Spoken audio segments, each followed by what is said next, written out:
Hello guys, my name is Anna and I'm a Ukrainian, and I have decided I will vlog daily from my country Ukraine since the start of this awful war with Russia. And in my daily videos I try to update you on the important real life situations in my country Ukraine, and of course I'm always glad to answer your questions and to clarify some facts from our history, our culture, or whatever interests you.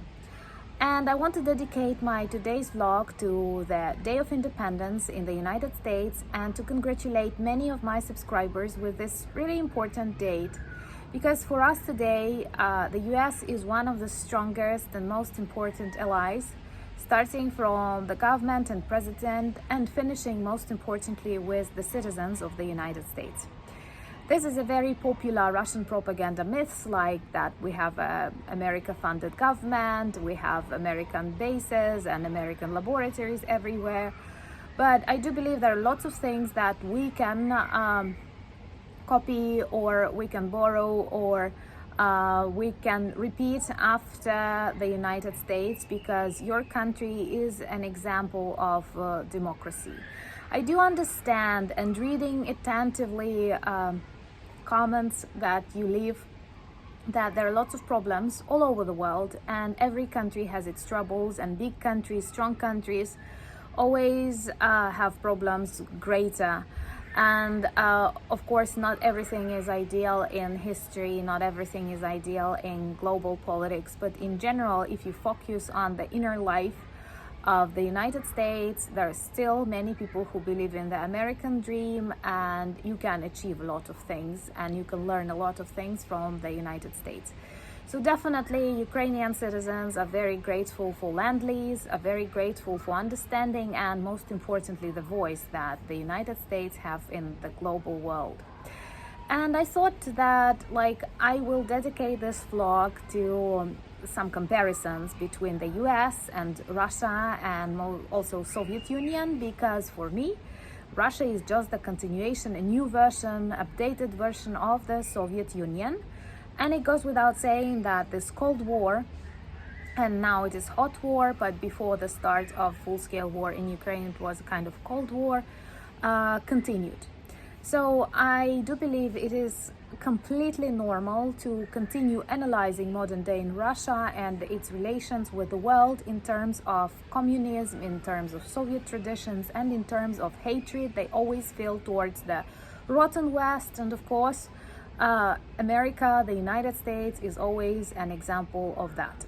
But I do have this being very close society, being very totalitarian, still people learned a lot about the life in US, and somehow feeling very sorry for an average Americans, because Soviet propaganda explained that life in the US is really difficult, capitalism is everywhere, and people cannot buy things they need. Of course it more resembles life in the USSR, and somehow, I don't know, feeling that they are a superpower, Soviet Union is the best, the richest, the strongest country in the world, they were always jealous to the West, and in particularly to the USA. And a lucky person was the one who could buy American jeans or an American chewing gum. And sometimes when I read memoirs from the Soviet period, you can find people who got into jail for buying or selling jeans, people who got into jail for buying dollars, not just to collect them or to build a capital, but just to see a dollar or to give it as a present to a child.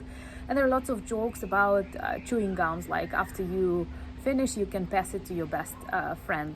All of these products, all of these things, it was impossible to buy them during Soviet era, and somehow they were very valuable for people. So I do have this question: how come they did not wonder, if it's so bad in the United States, why people have it? I do understand these are consumer things, but believe me, the average lifestyle, travels, cars, flats definitely were better in the United States than it was in the Soviet Union. And I still believe that these low standards that were set by our totalitarian and occupational past influence greatly everyday lifestyle, and definitely It is something that must be decommunized and things like that.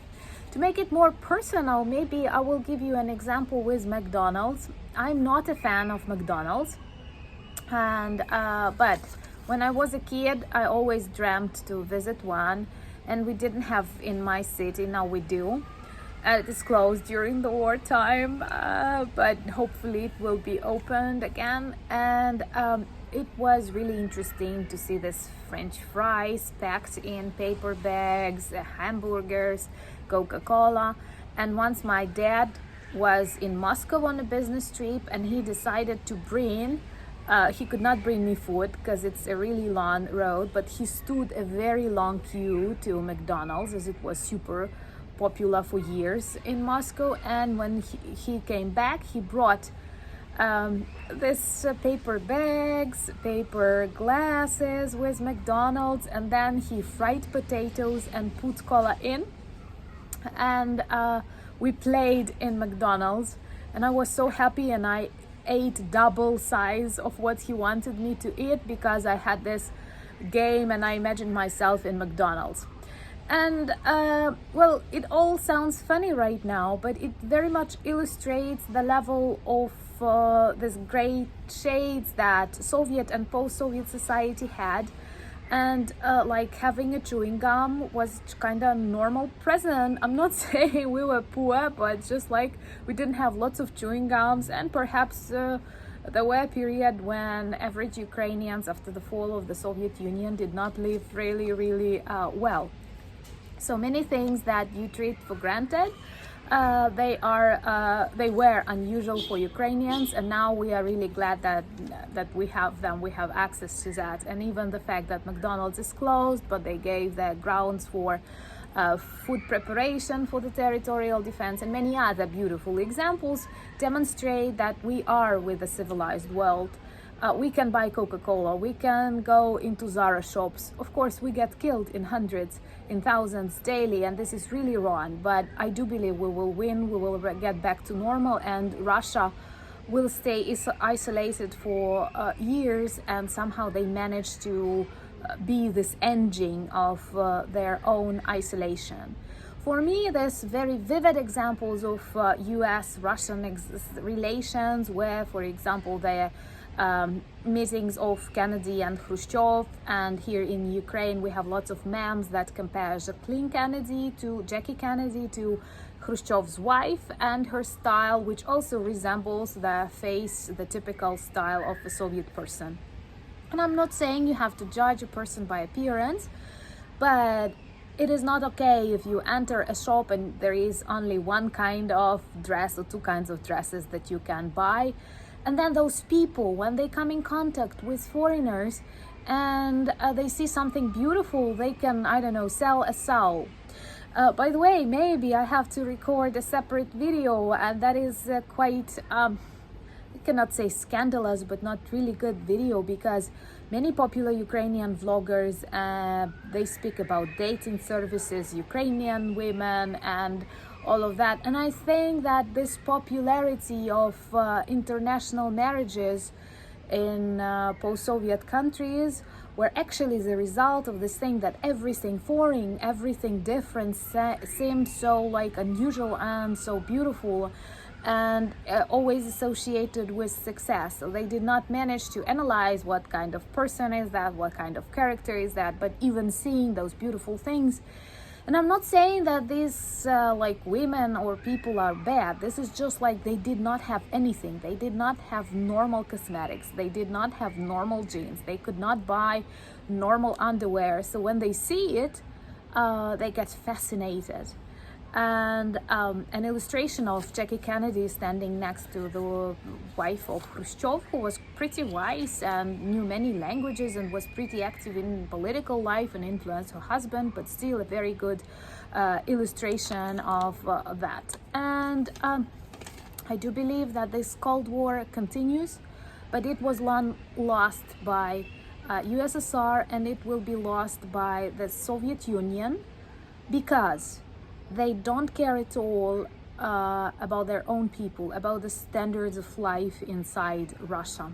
In comparison even to other communist states like China, that is more or less consumerist society, where Chinese people have an ability to travel, to buy goods, I don't know, and various technologies. And in Russia, poverty is a lifestyle.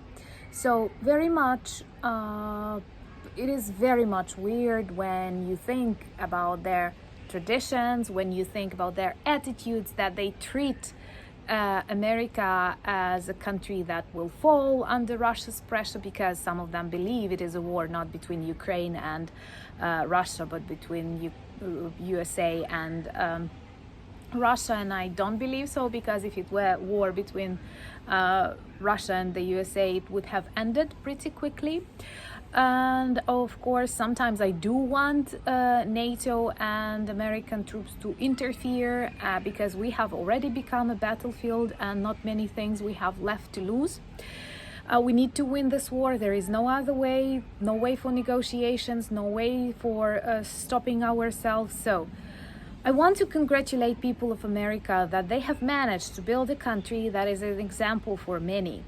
And even with the drawbacks and problems that you have, the level of life in the United States is still an example for many countries, and it is still a land of opportunities for many people. And it all comes in comparison. And just a little question: who won this war? Who won the Cold War?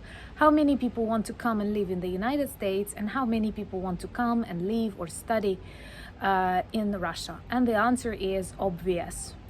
Also, today I want to introduce you to the project I have spoken about, where we interview people who were influenced greatly by this war but continue fighting and inspiring others with their strengths and beauty.